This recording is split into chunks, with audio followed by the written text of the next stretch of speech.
국회에 있다. 이거에 우리의 고유 권한인데 이거를 통과를 서두르 달라라고 이제 요청하는 정도가 아니라 이걸 일방적으로 파기를 하면서 그게 국회 때문이다 이렇게 얘기하는 건 내정 간섭이다라는 주장이고요. 또 양국 정부가 합의한 내용을 봐도 앞서 정강현 특파원이 전화드렸지만 특별 법안을 발의하면 소급해서 관세를 인하한다라고는 나와 있지만 이게 언제까지 통과시켜야 된다라는 내용은 없었습니다. 네. 그런데도 이걸 문제 삼는 것은 내정 간섭이다라는 주장입니다. 예, 우리 국회가 일부러 지연시키는 것도 아니지 않을까요? 네, 맞습니다. 지난해 10월 말에 최종 합의가 됐죠. 그리고 나서 11월 말에 특별법을 발의를 했습니다. 그리고 나서 특별법을 심의를 하는 건 이제 국회 재정경제기획위원회인데요.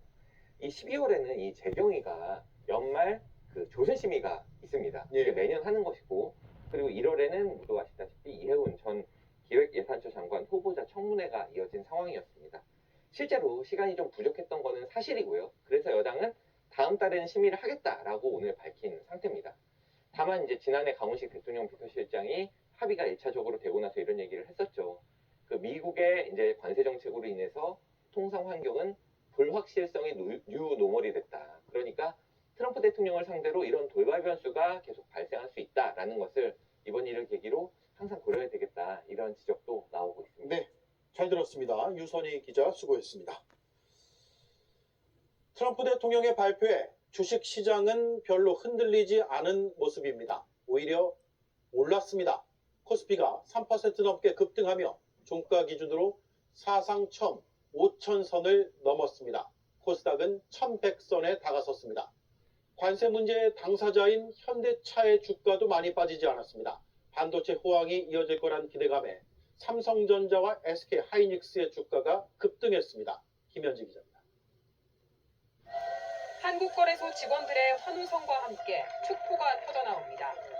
코스피가 사상 처음 종가 기준 5,000선을 넘은 걸 축하하는 세리머니입니다. 오늘 코스피는 하루 새 2.87% 급등하며 5,084.85의 거래를 마쳤습니다. 어제 천스닥이 된 코스닥은 오늘도 1.7% 정도 오르며 1,080선의 장을 마감했습니다. 장 시작은 불안했습니다. 미국발 관세 쇼크에 코스피와 코스닥 모두 어제보다 하락한 채 거래를 시작했습니다. 특히 장 초반 자동차 관세 당사자인 현대차는 4%, 기아는 6% 빠지며 관세 파장에 대한 우려를 키웠습니다. 증시의 반전을 이뤄낸 건 초대형 반도체주인 삼성전자와 SK하이닉스입니다. 마이크로소프트 차세대 AI 칩에 고대역폭 메모리 HBM을 단독 공급한다는 소식이 전해진 SK하이닉스 주가는 8% 넘게 급등하며 80만을 넘었습니다. 삼성전자는 5% 가까이 오른 15만 9,500원에 마감하며 16만 전자 고지 돌파를 목전에 뒀습니다. 상반기 중에는 증시 내리가 좀 이어지지 않을까 보고 있고요. 가장 큰 원인은 이제 반도체 확황이 워낙 좋다라는 거죠. 두 반도체주가 분위기를 바꾸자 현대차와 기아 주가도 하락폭이 줄면서 결국 0에서 1%대 내린 약보합세로 장을 마쳤습니다.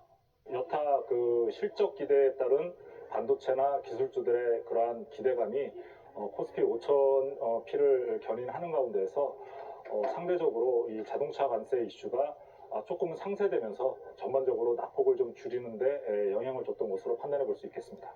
코스피 낙수 효과로 코스닥도 동반 상승하는 점을 감안하면 6,000피와 2,000스닥이 결코 먼 일이 아니란 기대가 커지고 있습니다. JTBC 김현지입니다.